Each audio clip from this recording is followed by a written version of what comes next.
O Memórias da União recebe hoje Fred Svensson. É artista plástico e tem uma história que coincide com a minha, porque a gente começou mais ou menos na mesma época da União. Mais ou menos não, pelo menos no mesmo ano, que foi 1980. E eu gostaria de começar essa conversa perguntando a Fred como foi que ele chegou em a União. Luiz Carlos, primeiro eu gostaria de agradecer por vocês terem lembrado de mim, porque eu tenho uma história muito interessante para contar exatamente sobre isso, de quando a gente chegou à União.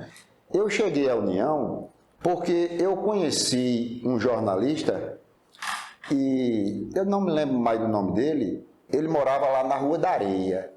Aí um dia ele chegou, e eu era menino, eu tinha 16 para 17 anos, e ele, pela primeira vez, ele chegou para mim e disse: rapaz, eu posso publicar seus desenhos no Correio das Artes. Quer dizer que tu já pintava, já desenhava. Já se atrevia, digamos. Já fazia uns desenhos lá em Santa Rita. Então ele disse: rapaz, eu posso publicar os desenhos seus na capa do Correio das Artes. É um suplemento do jornal União. Aí eu achei isso muito interessante e cedi um desenho para ele. Ele publicou no jornal, na capa, né? Aí depois ele publicou outro, aí eu quis saber como era esse sistema. Para provocação, tu te lembra qual foi essa ilustração primeira? Rapaz, eu tenho pouca lembrança, porque eu fui o cara que fiz mais capa do jornal Correio das Artes. Eu sei que tem aí, e interessante, eu tinha uma coleção, e essa coleção desapareceu, não sei Isso foi nos anos 80 mesmo? Porque eu posso até pesquisar depois e ver se...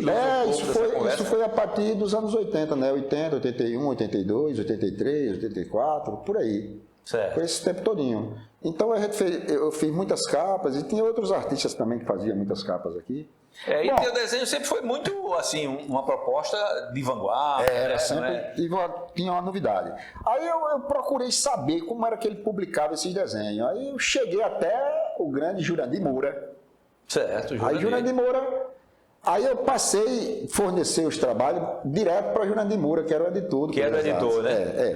Eu fazia isso através de um jornalista, não lembro bem o nome dele. E aí já tinha até a própria encomenda, né, Jurandir? Fred, dá para fazer uma matéria sobre uma ilustração sobre... Sempre pedia uma capa para a gente fazer, eu começava a fazer a capa e terminei, que fui entrando em contato com as pessoas e aí cheguei até Milton Nóbrega, né? Que trabalhava, que era o diretor do departamento de arte, e junto com o Domício, e aí fui agregado a esse grupo de artistas, e a gente começou a trabalhar. Aí é o que vem o de mais interessante. A gente, até então eu não sabia que o jornal União, ele era um dos únicos suplementos no Brasil, né, que ele pagava tudo. Remunerava o profissional. O profissional que fazia capa, o contista, o ensaísta. Então, os grandes escritores do Brasil tinham interesse de mandar muitas coisas para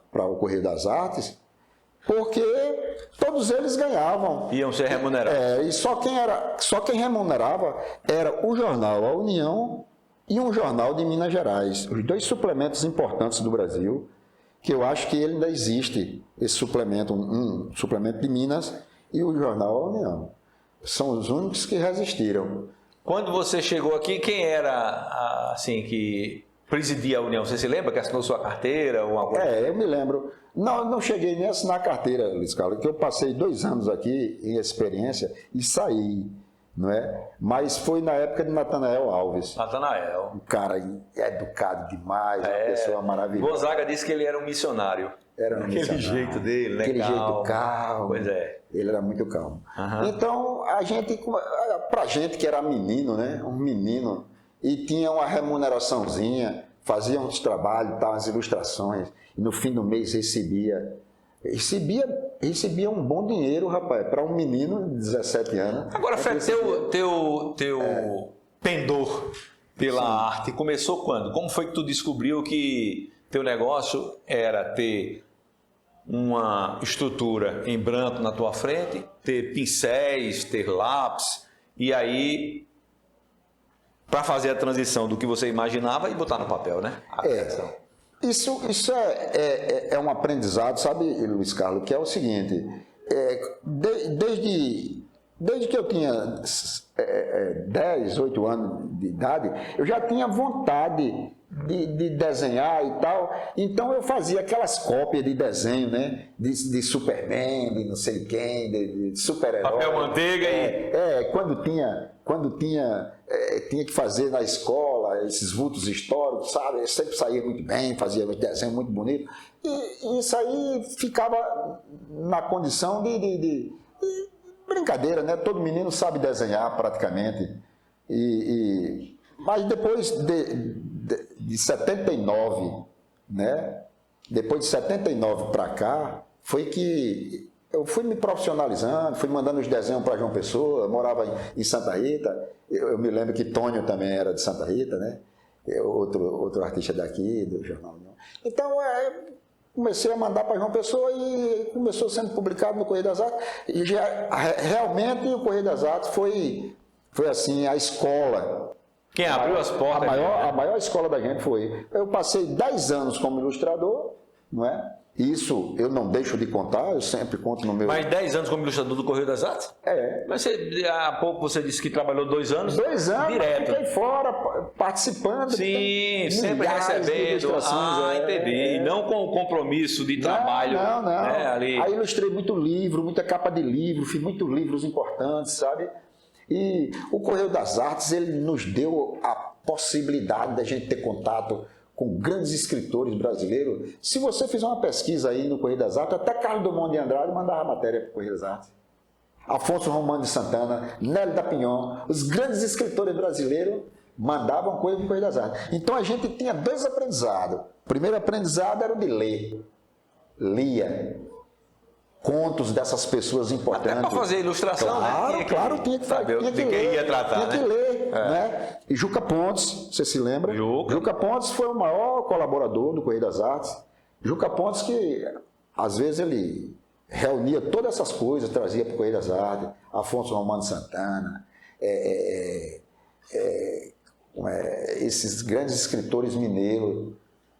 Rapaz, o Correio das Artes foi... Nessa época, assim, o suplemento mais importante para os grandes escritores brasileiros.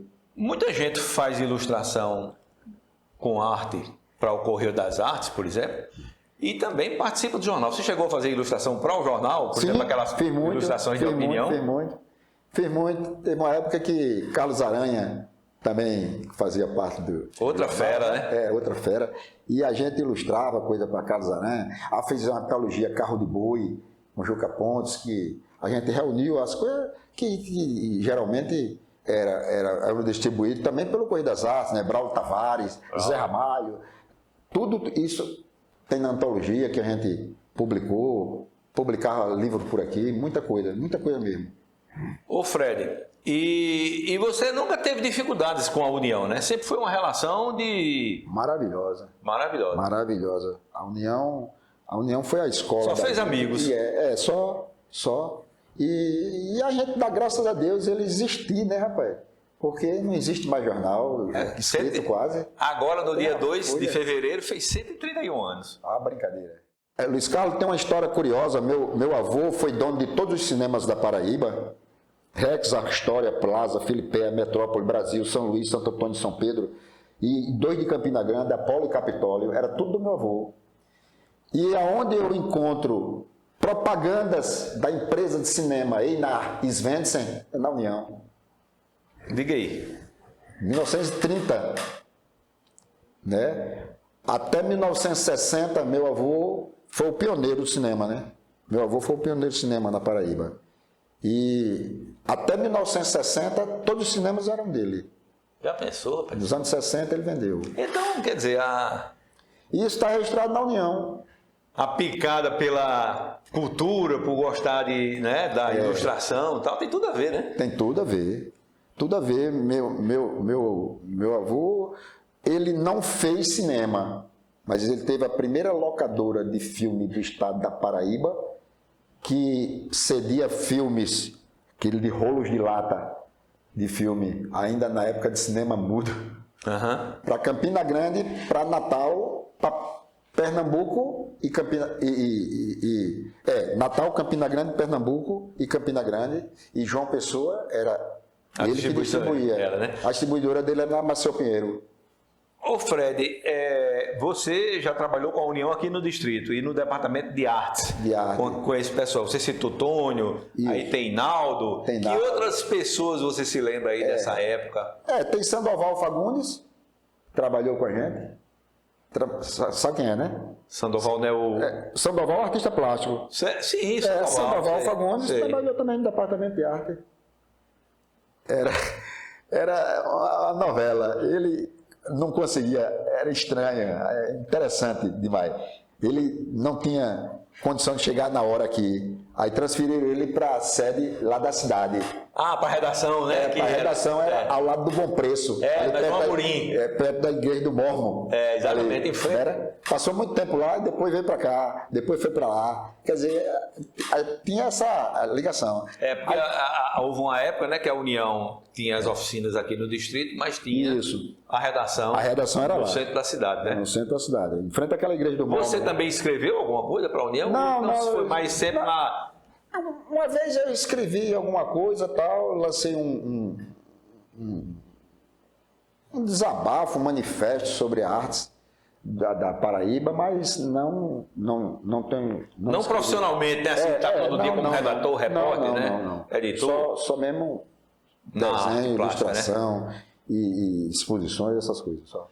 Nessa tua experiência com a União sempre... assim, incentivou o artista plástico? Rapaz, foi o maior incentivo, né, que a gente teve foi a União. Se não fosse ele, nós não seríamos conhecidos. Porque ele tem uma circulação imensa, né? E como o jornal sempre foi do Estado, né, estatal, ele era muito poderoso, tinha uma penetração muito grande, e ia embora Brasil afora. E pelo Correio das Artes, não tinha só o Correio das Artes, não, tinha um pirralho também. O pirralho. Olha que coisa interessante. Domingos Sávio era do pirralho e eu era do Correio das Artes, eu era adulto, né? Certo. E ele era. Aí eu dizia, mais ou menos os dois da mesma idade, né? Pergunta a ele isso aí que ele vai te dizer. Quem editava era Vilma Wanda, o pirralho. Não, Vilma Wanda. Eu dizia, Domingo, rapaz, tu tem que vir pro Correio das Artes, bicho. Tem que acabar com esse negócio de pirralho. O pirralho fica para quem é pirralho. Tu vem para cá, para o Correio das Artes. Aí ele passou para o Correio das Artes. Aí depois passou para o departamento de arte. Ainda hoje ele ilustra o Correio das Artes, algum caderno especial, no dia 31, no dia ele 2... é funcionário, né? No dia 2 de fevereiro agora, que a União completou 131 anos, a capa do caderno especial, sim, que tratou do tema, né, do aniversário, foi de Domingos. De domingo. Maravilha. Eu fico muito contente, porque é uma coisa que tem continuação, né? E além do ilustrador Fred Svensson, você trabalhou, disse que fez capa de livro e tal, então você trabalhou no departamento de arte mesmo, né? Aprendeu aqueles segredos lá de finalização, retoque, e corre, que é... Isso. É no detalhe, né? Eu encontrei um dia desse com Domício, né? Domício, eu tenho um cartaz que você fez em 84 ou 83, mais ou menos, que foi feito por Domício. Bicho, foi um trabalho muito grande, cartaz da minha exposição. Domício separava as cores, 5 cores, era magenta, era amarelo, era ciano, né? Preto. Magenta, preto. E Domício separava tudo na mão. Então eu trabalhei nessa parte de retocar, de corrigir. Na época estavam fazendo uma cartilha do Estado chamada Semente. A semente? A semente. Eu fui contratado mais para corrigir a semente. Tinha muito erro, a gente recortava, fazia a foto de novo, aí emendava ali, fazia a emenda, fazia a semente. E o retoque, corrigia o filme, com aquela tinta vermelhinha, né? Aquela tinta vermelhinha que você saía... Corrigia o fotolito. E a União ainda era de linotipo, né? Linotipo. Tinha 4 máquinas de linotipo, o cara digitava lá, o chumbo derretia, fazia um carimbo de chumbo. Uma maravilha. E botava naquelas galés, né? Aí armava ali os textos, né? Para imprimir. Hoje em dia você veja que houve um salto tecnológico tão espetacular, né? Porque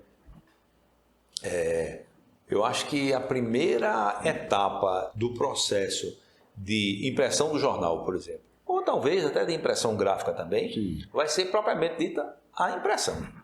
Porque até lá é tudo digital. Tudo digital. Então ninguém lida mais, por exemplo, Fred, manda a ilustração, Fred, manda o arquivo. Não é não? O arquivo, em alta resolução, aí você vê, porque, por exemplo, vou falar da minha praia, certo? Depois você fala da sua, como é que você faz o processo. Mas olha, a gente bota um papel, né? Abre o arquivo no computador, nomeia, aí você diz assim, entrevista governador. Aí naquele papel não tem nada. Aí você vai dizer, não, falar sobre os investimentos em energias renováveis.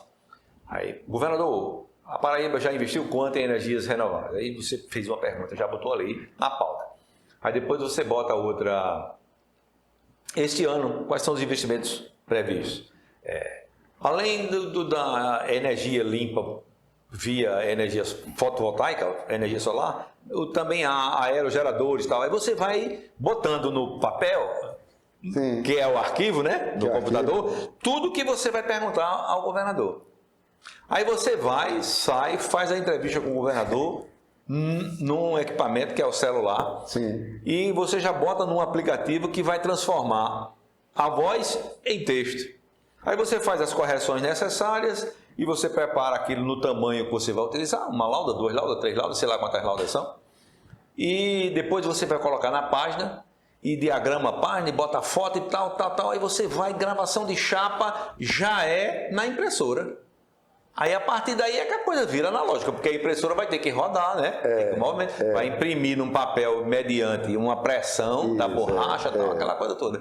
No processo de criação, quando você começa, como é que você faz? Você ainda faz na mão ou você já usa a tecnologia de computador para fazer alguma coisa? Não, isso aqui é a coisa mais arcaica do mundo, Luiz Carlos. Eu prefiro que seja assim. Quando as pessoas dizem, existe gente para inventar termos, né, no mundo. Então, artista plástico hoje não é mais chamado de artista plástico, é chamado de artista visual. Aí quando chega uma pessoa para mim e diz assim, você é artista plástico? Eu digo, rapaz, eu sou pintor. Pintor é a coisa mais arcaica do mundo. Pintor era Picasso, Salvador Dalí, Renoir, era pintor, né, Van Gogh. Mas aí hoje, as pessoas na era da contemporaneidade gostam de chamar artista plástico de artista visual. Artista visual engloba muita coisa. Engloba o circo, engloba as artes visuais, engloba o cinema. Cinema é artes visuais. Claro. Engloba teatro, televisão. Engloba tudo. Mas eles dividiram. Então fica artes visuais num canto, cinema é audiovisual. Puxa, isso é uma coisa só. Tudo que você vê é visual. Então, até o teatro pode ser artes visuais. E até porque o teatro é composto de cenário e de pessoas que você vê. Então, é arte visual. Eu gosto de dizer que antes de ser artista plástico, pintor, artista visual, eu sou inventor. Porque essa figura que eu faço, ela não existe. Então, é pura ficção, saiu da sua cabeça. É pura invenção. Entendeu? E pura ficção, e pura invenção. Eu até vi um texto de Ferreira Goulart, a semana passada, ele dizendo isso. Quando ele diz, a vida, não é? Não se basta. A arte existe porque a vida não basta. Não basta. Tá entendendo? É mais ou menos isso aí que eu disse. Eu tinha dito, há pouco tempo com minha esposa eu tinha falado, eu digo, eu sou um inventor, porque eu pego uma folha dessa em branco e crio uma imagem, eu criei uma invenção, porque eu não fui baseado em ninguém, não tem influência de ninguém, eu inventei essa figura. Então, antes da gente ser um artista visual, a gente é um inventor. Aliás, está aqui uma que ele trouxe, eu fui agraciado, eu recebi como presente aqui uma das ilustrações dele. Fiquei muito honrado com o presente e ainda trouxe mais o último livro, né, que você lançou, está aqui. Eu lancei esse último inclusive, livro. Inclusive, em preto e branco, que é todo em preto um risco, né? Porque hoje com tudo colorido, todo mundo querendo ver no celular ligeirinho. Ô Luiz Carlos, da banca porque tem um conceito por trás, viu? Não é qualquer besteira, não. Esse livro é interessante. Ele, apesar de ser em preto e branco, mas é um livro tritone. Tritone, ele tem todas as cores que tem uma foto colorida. Certo. Aí um crítico de arte no Rio de Janeiro, ele recebeu esse meu livro, ele disse, rapaz, é um livro de qualidade internacional, porque eu só consigo essa nuance aqui, olha, do desenho, não é? Porque ele permite. Aí só tem 2 desenhos em preto e branco, o resto é colorido. Mas ele é o colorido do preto e branco. Entendi. Você está entendendo? Ele é o colorido do preto e branco. É um livro em preto e branco. Aí, quais eram os desafios, voltando só à história da União Profissional, quais eram os desafios na época, Fred? Porque, por exemplo, a tecnologia era quase nenhuma, era na nanquim, caneta nanquim, no pincel, alguns com um traço mais, por exemplo, mais preciso, outros com um traço mais fino, um já com um traço mais figurativo, outro com um traço criativo e ficcional, digamos assim. Na época que você trabalhou aqui, o que era que você sentia como dificuldade? Porque, do ponto de vista de relacionamento profissional, você não teve nenhuma, né? Se deu muito bem com todo mundo. Não teve não, porque a gente tinha outra turma, né, Luiz Carlos? A gente não tinha preconceito com o outro, não tinha inveja. Eu sinto que naquela época era melhor. Os artistas todos eram unidos, né? Eu era amigo de cantor, de artista plástico, de gente de teatro. A gente circulava tudo num grupo só, não é? Era um movimento só. Eu lancei um livro com o Zé Ramalho também, Pássaro Cativo. Um livro, porque todo disco que ele lançava um livro. Todo disco lançava um livro. Está na página dele. Passado educativo? Pássaro Cativo. Pássaro Cativo, certo. O pássaro Pássaro Cativo. Eu entendi, passado educativo. Um texto de Zé Ramalho muito futurista, muito interessante, de um cara chamado Neon Lupo de Gás. É um livro muito interessante. Então, e ele já vinha com ele me deu um de presente chamado Apocalipse. Ilustrado também, feito por um amigo meu, Ciro Fernandes, lá do Rio de Janeiro, um paraibano que mora no Rio, né? Ciro Fernandes. Aí a gente lançou um livreto desse. Quer dizer, a gente tem uma ligação muito grande. E eu e Juca Pontes, a gente trabalhou muito para literatura. Eu e Juca Pontes e Aldo Lopes. Não sei se você conhece Aldo Lopes. Conheço Aldo Lopes. Um escritor. Escritor, tá, eu acho que está radicado no Rio Grande do Norte. Já aposentou, grande escritor paraibano. E Aldo é meu irmão, porque morava na minha casa. A gente se conheceu no liceu e meu pai chamou ele para morar com a gente. Ele morava com meus irmãos e ele morava na nossa casa. Então eu e Aldo e Juca, a gente fazia o jornalzinho da ASPEP, Associação Paraibana de Poesia. Fica aí. Aí juntava tudo. A gente passava o mês todinho arrecadando coisa para publicar no Correio das Artes e no jornalzinho da ASPEP. O setor de arte, por exemplo, da União, sempre foi reconhecido como uma das referências na área. O que é que tinha tão de diferente? Era a disponibilidade de material de qualidade ou era mais Tinha bons gráficos, né?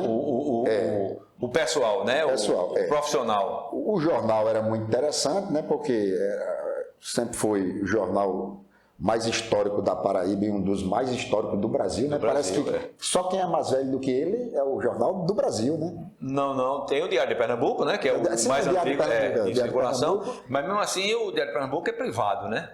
Eu acho que do ponto de vista oficial... Oficial é o Jornal do Brasil, né? Não, o Jornal do Brasil não era oficial, não, também era um jornal privado. Acho que tem o Estadão também, que tem mais ou menos a mesma idade da União, um pouco mais. Sim. A União, salvo engano, é o terceiro mais antigo. Ele é o terceiro mais antigo. País. E ele deu abertura, Luiz Carlos. Eu ilustrei até o Tribuna da Imprensa, no Rio, através da União. Certo. Eu cheguei, Samuel Vai, né?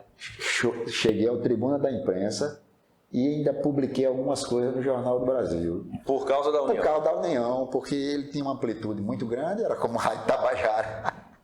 Tinha uma amplitude muito grande, e eu fiquei conhecido lá, e os caras pediam ilustração, eu fazia, e cheguei a ilustrar até o Tribuna da Imprensa. Então quer dizer que você acha que a qualidade do profissional é que era determinante, né? Também por conta dessa fermentação que era comum à União, né? Isso. Assim, foi determinante. Para discutir, tinha bons jornalistas, bons artistas, bons gráficos, principalmente o serviço gráfico da União era padrão.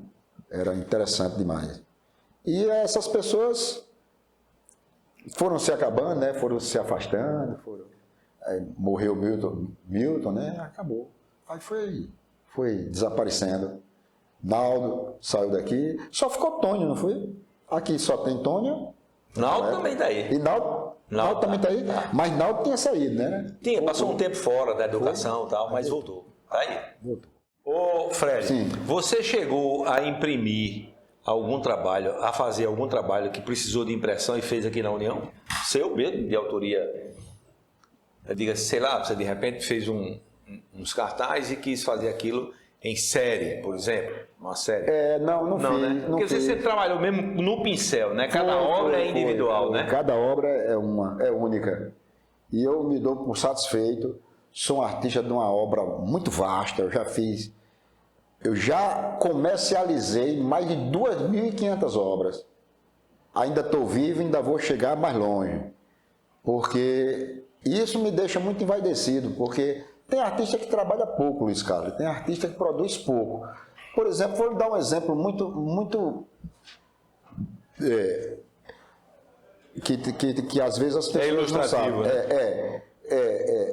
Giorgio Murandi é um dos maiores artistas do mundo, é o italiano Giorgio Murandi, da época dos grandes artistas italianos, e ele só pintou 36 quadros na vida, 36 obras.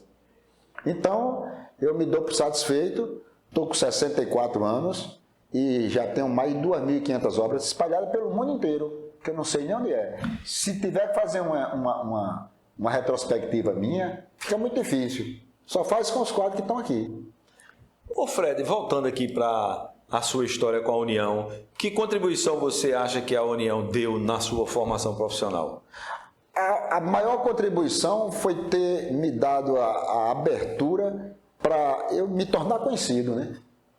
Porque não adianta, Luiz Carlos, o artista, ele só consegue algo na vida se ele tiver currículo.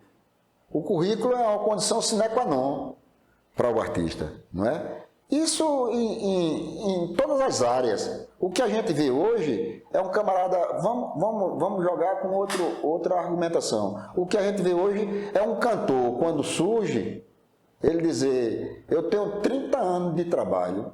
Não pode. 30 anos desconhecido não existe. Você começa a acontecer a partir daquele momento que você torna-se conhecido.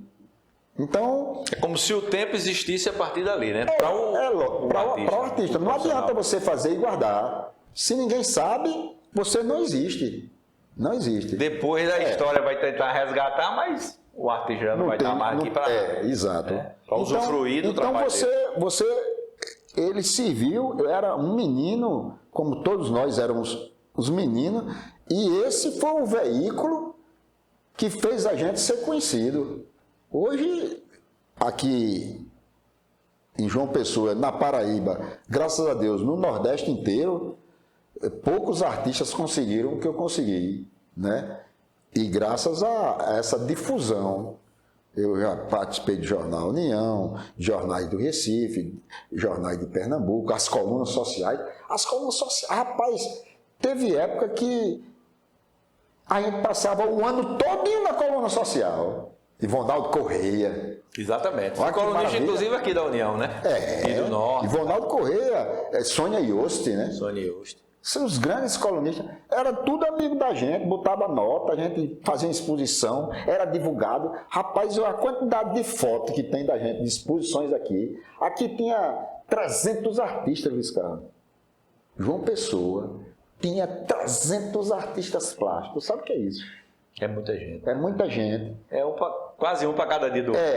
Foi todo mundo desaparecendo, deixando de lado, mudando de profissão. Desistiu. E uma coisa interessante, se hoje você procurar 10 artistas plásticos profissionais de uma pessoa, só tem esses.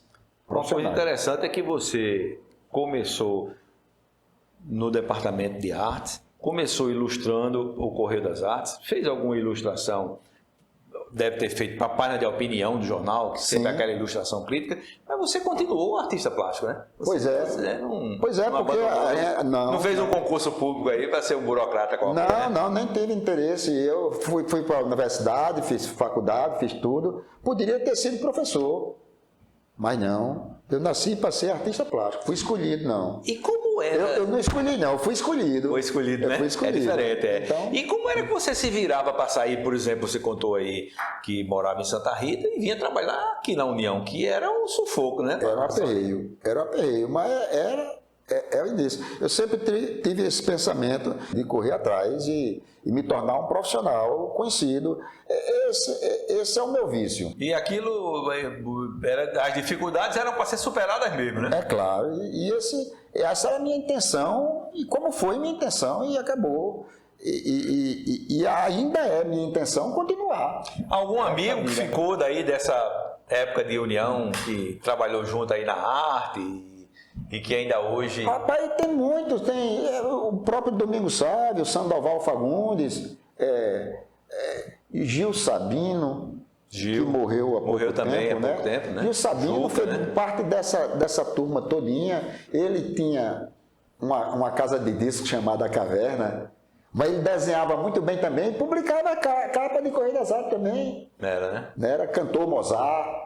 Também era desenhista, tinha um cantor aqui chamado Mozart. Sei. Ele também desenhava capa. Quer dizer, a gente pensava a arte como arte em geral. Tinha músico que desenhava, a gente desenhava também, a gente pintava, tinha outros que eram cantores. Isso tudo era muito unido, muito junto. Então, Fred, a gente, uma leitura assim, acho que rápida que a gente pode fazer e sem medo de cometer um erro, é de que a União sempre foi uma espécie de palco para acolher esse pessoal todo. Sempre foi a União mesmo. É um patrimônio, né? Um patrimônio e a união de todos. No sentido literal da palavra, né? Trazer todo mundo junto para trazia todo mundo junto. Incentivar e bancar. Exatamente. É tanto que você vê, olha, nessas páginas, primeiras páginas que tem aqui, ó, tem muita história de muita gente que participou, né? Pode crer. Né? Isso é uma maravilha. Você avalia como a chegada da tecnologia, não só para o jornal, que você fazia no papel, com um pincel ou com um lápis, e hoje todo mundo faz com o computador, né? No máximo com uma mesinha com... Mas fica frio, sabe, Luiz Carlos? Isso aqui tem a força do gesto, tem a força da velocidade, a velocidade do homem. E aquilo feito no computador, primeiro ele desaparece, né? A cor desaparece. Então, e aqui não desaparece não. E aqui tem isso aí que eu digo, que é a medida do homem, que não fui eu que inventei, foi Leonardo da Vinci que sempre estudou, não é? Quando o homem trabalha com a velocidade dele, que é a medida, né? A sua medida é essa aqui, é o homem vitruviano, descoberto pelo Leonardo. Essa é a medida do homem. A sua medida é uma circunferência. Tá certo? E outra coisa, né, Fred? A gente tem que ver também o seguinte, que o trabalho feito através do computador dá a impressão de que faltou humanismo nele. Exatamente. Ou a impressão de que é artificial. Porque não é matemática. Isso aqui não é matemática. Isso aqui é isso que eu estou dizendo. Trabalha com a emoção. Se for matemática, aí você faz lá uma conta e o computador lhe dá o resultado, que é matemático, mas ele fica frio. Eu jamais seria um artista matemático. Aquele artista que faz aquela coisa medida medida matematicamente. Jamais, porque aquilo não tem velocidade. Eu prefiro a força do gesto. Eu pinto um quadro aqui de 5 metros para você com 10 minutos. Porque eu trabalho com a força, com essa velocidade. E ao passo que se eu quisesse no computador, o computador também faz. Mas faz friamente, né? Faz matematicamente. E talvez isso tenha sido até também algo herdado do departamento de artes, né? Pela pressão que você tinha de produzir o trabalho que precisava entrar na impressão, Exato. Precisava sair no Correio das Artes, que ia circular amanhã, e você, de certa forma, tem uma pressão que mexe com essa velocidade, né? Mexe sim. Ô, Luiz Carlos, eu queria pedir licença a você. Fica à vontade. Para ler aqui um pedacinho do que Ferreira Goulart escreveu para mim. Isso foi o maior presente que eu ganhei no século. Foi essas 15 linhas que ele escreveu para mim. Eu encontrei com ele. Ele foi para a minha exposição no Rio de Janeiro. Aí encontrei com ele 2 vezes no Rio. Aí ele disse o seguinte: se considerarmos no curso da arte moderna a passagem do figurativo à abstração, podemos situar a arte de Svensson exatamente nesse ponto de transição. A sua marca pessoal consiste precisamente em explorar o momento em que a linguagem abstrata, ainda impregnada da vivência figurativa, expressa essa ambivalência. Com isso, ele nos faz viver a experiência de uma metamorfose, quando o traço, a linha e a mancha torna-se quase acidentalmente matéria da invenção de novos e inusitados seres. Olha a responsabilidade que ele me deu. Oi, você agora ficou arrumado, viu? Não, ele me colocou como um criador de uma nova escola. Tá entendendo? E isso, para mim, é mais caro do que dinheiro. Porque uma pessoa da magnitude de Ferreira Goulart dizer que eu sou o criador de novos e inusitados seres, isso é um compromisso muito sério. E você veja, né? Tá aqui escrito. Tá escrito. Não tem como fugir, não. Não. Agora eu vou citar um outro poeta, Vinícius de Moraes. É impossível fugir essa dura realidade. Você tá arrumado agora. Tá arrumado. O cara que tem a responsabilidade que foi delegada por um poeta da magnitude de Ferreira Goulart, né? Não é brincadeira. Eu fiquei muito contente, eu fiquei muito feliz. Ô Fred, você chegou a trabalhar com fotografia no sentido de, por exemplo, arte finalizar, não do fotógrafo mesmo, de ir lá e com o seu olho artístico conseguir transformar aquele momento num retrato, digamos assim, né? Sim. Mas de trabalhar aquilo, de corrigir o fotolito, Não, a gente ajudava lá a sapé, né? O rapaz que trabalhava aqui, que era o cara que vivia dentro do aço, dentro do revelador, só fazendo isso, mas não profissionalmente, assim, todo dia tem uma responsabilidade com aquilo. Não, a gente vivia aperreando ele. Ele disse, rapaz, vira isso aqui, fala uma virada, a virada é virada de negativo para positivo. Negativo para positivo. Rapaz, vai lá sapear ele. Trazia no papel fotográfico, virado, né? E para a gente corrigir, tem que fazer essas coisas. É a fotografia mesmo. Né? Ô Fred, a gente deu um toque aí e eu queria que você fizesse uma avaliação assim, do que como é que você faz uma leitura de A União Hoje ainda circular, né, nesta plataforma de impresso, porque na plataforma digital, você sabe que tem, né, tem jornal que hoje só existe digitalmente, né? Rapaz, a gente já levou grande susto, não foi? A União ia se acabar, ia fechar, não sei o que, ia parar, e agora a gente está com ele resistindo, né? Resistindo e num nível, numa qualidade técnica fenomenal, né?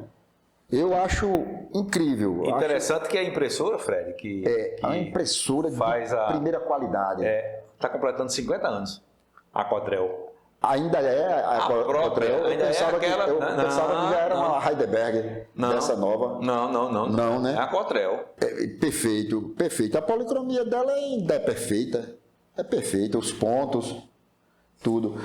Isso é uma felicidade muito grande saber que um jornal desse resiste. E só pode resistir se for patrocinado mesmo pelo Estado, né? Por causa dos custos, né? Os custos, E eu ainda fico pensando, Fred, como é que daqui a alguns anos a gente não sabe, porque de qualquer maneira consome papel vem de árvore. E do jeito que o mundo Eu está... gostaria de dar uma dica. Eu posso dar uma dica? Mas claro, fica à vontade. Eu gostava mais assim do Correio das Artes, não como revista, e sim como tabloide. E era? Mesmo, era. E se eu pudesse bancar, eu bancava o Correio das Artes para fazer tabloide. Diga aí. Para botar esse formato aqui, esse papel, a gente chama papel pingo d'água. Papel, né? Esse papel jornal, né? era importado, era papel... O papel jornal é um papel chamado pingo d'água. Isso é uma maravilha. Aí eu acho que o Correio das Artes é muito interessante ele como revista, mas ele dissocia desse. Ele vira uma revista mesmo. Eu achava interessante se ele voltasse a ser o que assim desse papel. Todo artista é um pouco visionário. Você acredita que ainda há muito espaço para o impresso? O que é que você vê assim na frente quando você pensa nessa plataforma de informação? E antes desses avanços todos, o cara tem tudo na mão, né? No celular. Mas isso aqui é necessário. Olha, o carioca é o cara que mais consome jornal no país, eu acho. Você pega uma barca do Rio para Niterói, de manhã, você encontra 300 jornais nas cadeiras. O cara compra pelo prazer de comprar e saber as notícias. Vem na barca, 25 minutos, ó. Depois ele deixa ali. Para o outro que vai ler. Pô, pega a barca, quiser jornal, tem jornal à vontade. Não precisa comprar. Eu acho que eles consomem muito jornal. O Globo é dessa grossura, né? No domingo. Dessa grossura. Quer dizer, eu acho que ainda tem espaço para se ler muito, sabe? É muito cansativo, rapaz, você ler no celular. Muito cansativo. Eu mesmo não gosto. Nem de Kindle, nem de celular. Tá lendo em celular, tá lendo em tablet. A gente se adapta, né? Acaba... E pouca coisa. Mas já pensou no prazer que é você pegar um jornal desse? É o cheiro, né? Da tinta. Isso é uma maravilha. Ler, isso é uma maravilha. E para guardar, né? Para a história, isso aqui parece que é uma história, né? Tem história. Isso parece com a história do CD. Acabaram com o vinil, disseram o CD não tem mais fim. Hoje, CD com 3 meses, 5 meses, se ele largar um pouquinho daquela película, já não entra mais na música. Voltaram o vinil. O vinil está voltando com força e vai voltar, porque tem vinil de 500 anos, 300 anos de música. Né? Meu tio tinha uma pilha de vinil, só tinha 2 músicas, uma de um lado e outra do outro. Pesava 1 quilo cada vinil. Tinha aqueles de 78. Era, quando caía no chão, espatifava, né? Que era de baquelite. Quer dizer, e nunca se acabou. A gente era menino e fazia uns alto-falantes de papel, botava uma agulha na ponta. Aí tinha uma vitrola velha do meu tio, que a gente dava corda e segurava o microfone, aí escutava. E ele rodava em 78 rotações, né? Quer dizer, isso tudo... A tecnologia ela avança muito rápido, mas também ela é muito efêmera. E aqui, já que a gente está conversando com um homem de artes gráficas e um homem de artes plásticas, você acredita também que sempre haverá espaço para esse tipo de ilustração analógica? Eu nem tenho dúvida, sabe? Isso vai ser para o resto da humanidade. Enquanto houver ser vivo, Picasso vai ser Picasso. Salvador Dalí vai ser Salvador Dalí. Quem tem um trabalho dele está milionário. Então, as pessoas confundem muito o que seja contemporaneidade. Uma coisa é contemporaneidade, outra coisa é arte conceitual. É como aquilo que eu disse no início. Tem gente criando termos no mundo. Então, a contemporaneidade é medida em 100 anos. Você não é contemporâneo porque você faz uma exposição de caco de telha, caco de tijolo, arame enferrujado. Isso não é ser contemporâneo, tá entendendo? Isso é conceitual, é ser conceitual. E se você olhar bem, toda arte tem um conceito por trás. Você pode dizer que um artista naif, que é um artista primitivo, né? Ele não é contemporâneo? Claro que ele é contemporâneo, que ele vive no nosso tempo. Então, é comum eu dizer, Luiz Carlos, você é meu contemporâneo. Pois é. Você é meu contemporâneo. Né? E nós fomos contemporâneos de Picasso, porque ele morreu em 73. Então, fomos contemporâneos de Picasso. Então, olha, contemporaneidade não é arte conceitual. Arte conceitual é outra coisa. Mas as pessoas tratam a contemporaneidade como que seja a coisa mais moderna do mundo. Não, arte moderna é uma coisa, pós-moderna é outra coisa, conceitual é uma coisa e contemporânea é outra. E tem espaço para tudo, né? Então, isso aqui sempre vai existir.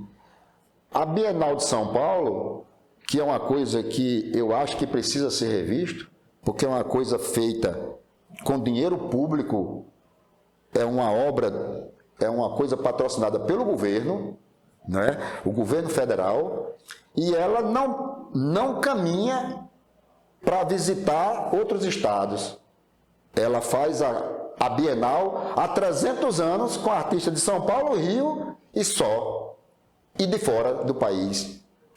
Ela nunca veio a Paraíba, nunca veio a Pernambuco, nunca vem ver os artistas que estão produzindo aqui. E nós temos o direito, porque é um negócio público. É dinheiro nosso, né? É dinheiro nosso. Você está entendendo? Então, mas ela faz exposições conceituais que trouxe 5 bilhões de moscas mortas para expor lá. Quer dizer, isso eles patrocinam. Isso é patrocinado. Pagam a ele, pagam para transladar o trabalho, ida e de volta. Quer dizer, mau sucesso foi Mondrian. Está entendendo? Estou entendendo. Então, por que o sucesso foi Mondrian? O sucesso de outra foi Picasso, outra foi Salvador Dalí, outra foi Munch. O grande sucesso. Quer dizer, a Bienal tem mais público nesse pessoal, e não no conceitual. Então, peraí. Então, isso aqui vai continuar a vida inteira. E essa relação de um jornal com um artista? Você que transita pelos dois, né? Tanto foi profissional da área gráfica, como ainda hoje exerce a sua profissão de artista, né? De criação. Como é que você analisa essa relação? Que é mais ou menos uma simbiose, né? Um ajudando o outro permanentemente, né? Rapaz, é necessário. Olha, eu acho que quando a gente pega... quando você pega um livro sem ilustração, fica chato. Já parece pesado, né? Já você pega cheio de ilustrações, né? Eu agora ilustrei um livro de Zé Leite Guerra, um livro muito bonito, um de Zé Otávio de Arruda Melo, e ilustrei um livro de um português muito importante, chamado Fernando Alves dos Santos. Tudo por causa disso. Eu tenho uma história... Que começou na união com essas ilustrações e persiste até hoje. Uma história de ilustrações de capa muito grande. Então, eu tenho muito livro, tenho um monte assim, bem uns 30 livros. Inclusive, ilustrei também um de Ferreira Goulart, em Brasília, que saiu em Brasília. E foi até uma surpresa para mim, que me mandaram, já tinha... Eu nem sabia que tinha ilustrado. Aí um grande jornalista de Fortaleza me mandou. Aí eu fui buscar. Tá a sua surpresa, né? Fui buscar. Fred, surpresa. Esqueci de tocar em algum tema ou deixei de abordar alguma questão. Rapaz, que você gostaria de tocar? Fique à vontade aí para, por exemplo, umas considerações finais que você julgar necessária para essa conversa. Não, eu queria dizer só que a importância do jornal para a gente é muito grande e eu espero que ele continue assim, né?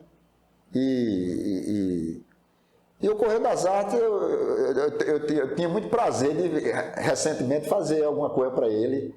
Nunca mais eu fiz nada para o Correio das Artes. Pronto. E isso faz bem... Eu acho que faz uns 30 anos que eu não fiz nada. As entrevistas que eu tenho dado das minhas exposições e tal, tem saído no jornal. Muito bom. A entrevista... esqueci até as notícias, né, sobre... Não, das exposições, né? A União tem dado um apoio muito grande. Ele é o único que vai lá, que faz matéria com a gente. Já está presente até hoje na sua vida também? Está presente, sempre em exposições, a cobertura total da União. A cobertura é grande.